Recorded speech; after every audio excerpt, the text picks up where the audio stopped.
আপনার বাড়ির পাশে 90 ইসরায়েল। আমরা বড় ইসরায়েল সম্পর্কে সচেতন আছি কম বেশি, কিন্তু আপনার ঘরের পাশেই 90 ইসরায়েলে জন্ম হয়েছে, এই ব্যাপারে আমাদের সচেতনতা নাই। তারা সংসদ ভবনে তাদের সংসদে ফখর করে বলছে যে আমরা 6,500 সৈন্য পাঠিয়েছি, আমাদের হয়ে যুদ্ধ করছে। নাউজুবিল্লাহি মিন যালিক। তার মানে আপনারা প্রমাণ করলেন। আচ্ছা বলেন, খ্রিস্টানদের সাথে না হয় তাদের সম্পর্ক আছে, তারা আহলে কিতাব, আপনাদের সাথে তাদের কি সম্পর্ক? খ্রিস্টানদের সাথে না ইহুদিদের একটা সম্পর্ক আছে, তারা আহলে কিতাব দাবি করে তারা, কিন্তু আপনাদের সাথে যারা পৌত্তলিক তাদের সাথে এই ইহুদিদের কি সম্পর্ক? শুধু তাই নয়, আমরা লক্ষ্য করছি, আমরা আমাদের পার্শ্ববর্তী 90 ইসরায়েলের মধ্যে লক্ষ্য করছি মুসলিমদেরকে তারাবির নামাজে টর্চার করা হলো, হোলি উৎসবের নামে মুসলিমদেরকে নির্যাতন করা হলো। আমরা দেখলাম সেখানে গরুর মাংস বহন করার অপরাধে পিটিয়ে মুসলিমকে হত্যা করা হয়েছে। লক্ষ লক্ষ একর জমি যেগুলো আমরা ওয়াকফ করেছিলাম, সেই জমিগুলোকে রাষ্ট্রীয়ভাবে বাজেয়াপ্ত করা হয়েছে। আমি যদি একটা জমি মাদ্রাসায় দান করি, আপনার কোন এখতিয়ার আছে সেটাকে আপনি রাষ্ট্রীয় বাজেয়াপ্ত করতে পারেন? এখানে মানবতা কোথায়? এখানে গণতন্ত্র কোথায়?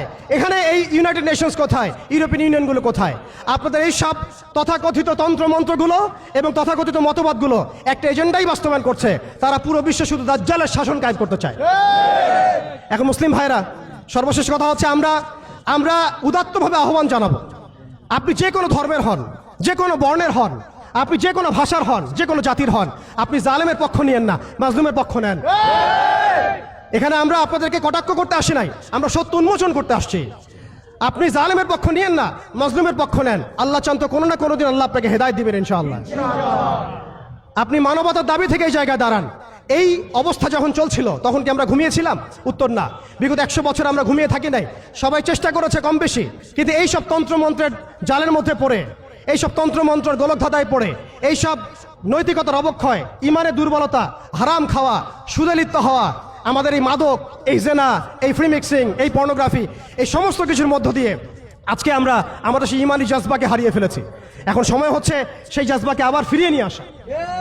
অতএব আমাদের করণীয় এখান থেকে উঠে আসবে।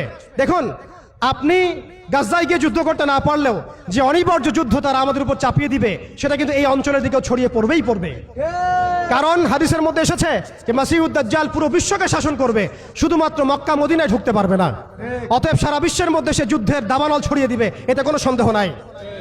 আপনি খেয়াল করে দেখেন, আফ্রিকার কন্টিনেন্ট, ইয়েমেনের কন্টিনেন্ট, অ্যারাবিয়ান কন্টিনেন্ট এবং আমাদের এই আঞ্চলিক কন্টিনেন্ট, প্রত্যেকটা কন্টিনেন্টের মধ্যেই তারা যুদ্ধ ছড়িয়ে দিয়েছে। এবং তারা একটা ভাষা আমাদেরকে শিখিয়ে দিয়েছে, অপশন দিয়ে দিয়েছে, হয় আপনি তাদের দাসত্ব করবেন, না হলে আপনি মরবেন।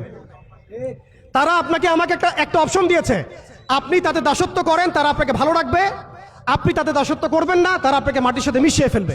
যেসব মুসলিম কান্ট্রি, দেখুন খেয়াল করে, যেসব মুসলিম কান্ট্রি তাদের দাসত্ব করেছে, যেসব মুসলিম কান্ট্রি তাদের দাসত্ব করেছে, তাদের আনুগত্য করেছে, সেই সব আরব মুসলিম কান্ট্রিকে তারা কিছুই বলছে না, কিছুই করছে না।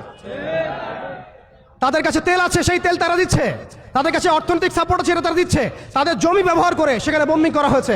আমরা দেখেছি কিভাবে পাকিস্তানের জমি ব্যবহার করে আফগানিস্তানে বোম্বিং করা হয়েছে।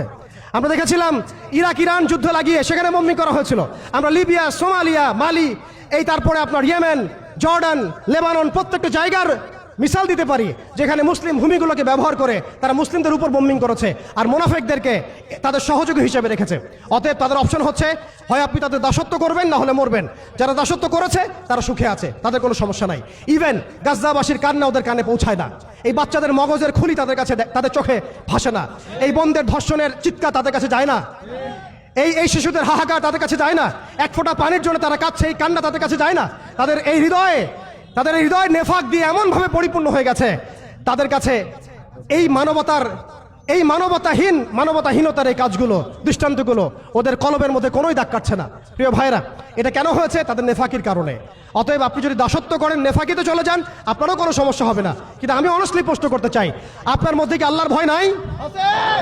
আপনার আমার মধ্যে কি কাল কিয়ামতের মাঠে জবাবদিহিতার ভয় নাই? আপনি আমি কি লা ইলাহা ইল্লাল্লাহ বিশ্বাস করি না? আপনি আমি কি মুহাম্মদুর রাসূলুল্লাহ বিশ্বাস করি না? আপনি আমি কি মুহাম্মদ রাসূলুল্লাহর উম্মত নই? অতএব আমরাও কখনোই কারো দাসত্বের দিকে যাব না ইনশাআল্লাহ। আমরাও ইনশাআল্লাহ তাআলা কোশ্চিনকালে এই জায়নিস্ট মুভমেন্টের, এই পশ্চিমাদের, এই দাজ্জালের অনুসারীদের দাসত্বের মধ্যে কখনো যাব না ইনশাআল্লাহ। তারা আমাদেরকে অপশন দিয়েছে, হয় দাসত্ব করো, না হলে মরো। আমরাও বলে দিব, আমরা ইনশাআল্লাহ তাআলা শহীদ হয়ে যাব, তবু তোমাদের দাসত্ব করবো না ইনশাআল্লাহ। দাসত্ব না, স্বাধীন স্বাধীনতা